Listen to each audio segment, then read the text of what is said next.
Ouais, mes chers frères et sœurs dans la foi, soyez bénis dans le nom de Jésus-Christ notre Seigneur. C'est la capsule du 28 avril. Elle va se porter sur ce texte de Éphésiens que nous connaissons tous, ou peut-être que nous lisons souvent rapidement. Je cite, « Car nous sommes son ouvrage, ayant été créés en Jésus-Christ pour des œuvres bonnes que Dieu a préparées d'avance, afin que nous les pratiquions. » Voilà un texte merveilleux qui nous parle du plan de Dieu pour notre vie. La sanctification à laquelle Dieu nous appelle, parce que lorsque nous sommes nés de nouveau, Christ nous justifie par l'œuvre de la croix et en même temps, il nous sépare du monde, d'où le mot sanctification. La sanctification n'est pas le fruit de nos efforts, rappelons-nous, mais une vie divine qui croît et qui triomphe. Personne ne peut le forcer. Personne ne peut forcer son épanouissement. Il est spontané. Si nous libérons nos cœurs de tout péché et de laisser Christ agir en nous. C'est ça la vie chrétienne. La vie chrétienne, c'est la vie de Christ en nous. Ce n'est pas notre vie avec le Christ, mais c'est la vie de Christ en nous. Laissons-la vivre, cette vie. Cette parole que nous venons de lire est une parole d'un très grand encouragement. Quand nous sommes confrontés à la faillite de nos efforts, lorsque nous sommes confrontés à la faillite de nos élans sincères en matière de sanctification, disons simplement ce mot, nous sommes son ouvrage.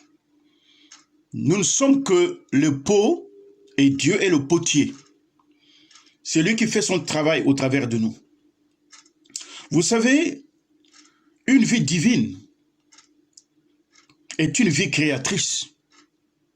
Et cette vie créatrice est implantée en nous lorsque nous acceptons Jésus comme Sauveur et Seigneur et que son esprit vienne habiter en nous.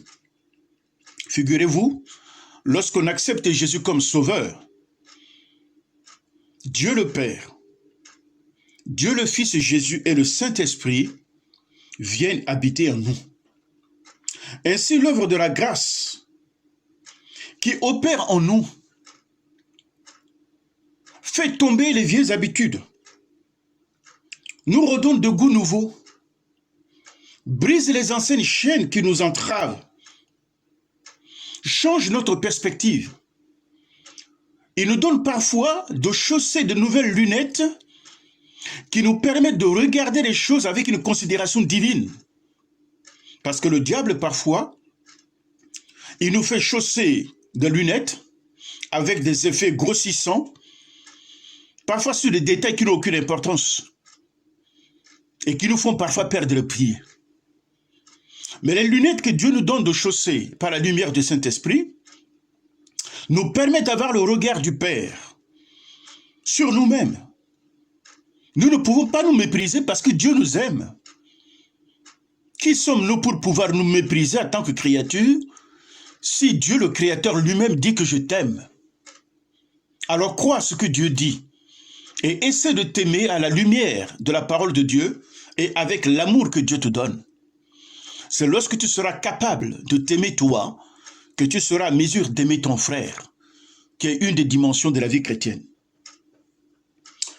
Mettons cette vérité en pratique. Et mettons cette vérité à l'épreuve. Apprenons à marcher avec Dieu. Et marcher avec Dieu, c'est marcher, s'appuyer sur sa parole. Et c'est dire que cette parole, il faut la parcourir, il faut la connaître. Passons en revue nos défaites et disons au Seigneur que nous ne pouvons pas faire grand-chose, qu'il vienne à notre secours. Sachant que le lendemain, l'esprit de vie en Jésus-Christ, qui est un esprit créateur, nous fera progresser encore à la ressemblance de notre Seigneur, car c'est le but que Dieu recherche en nous, ce que nous soyons semblables à son Fils.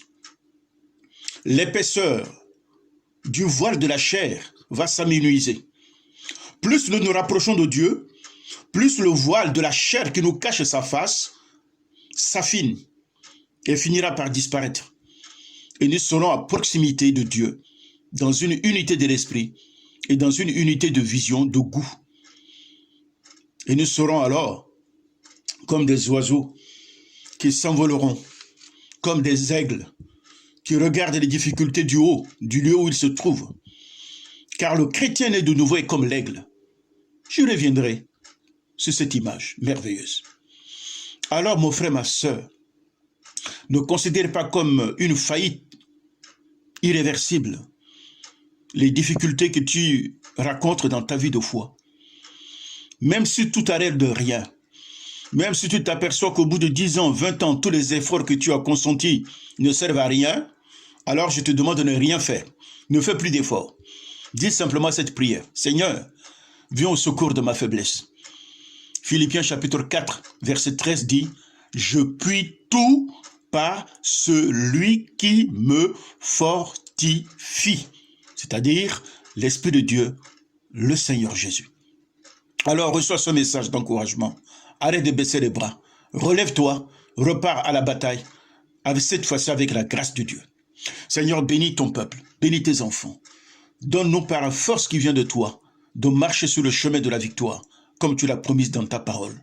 Tu veilles sur ta parole pour qu'elle soit accomplie. Alors, Seigneur, accomplis cette parole en moi, dans notre vie, pour la gloire de ton nom, au nom de Jésus-Christ, ton Fils bien-aimé.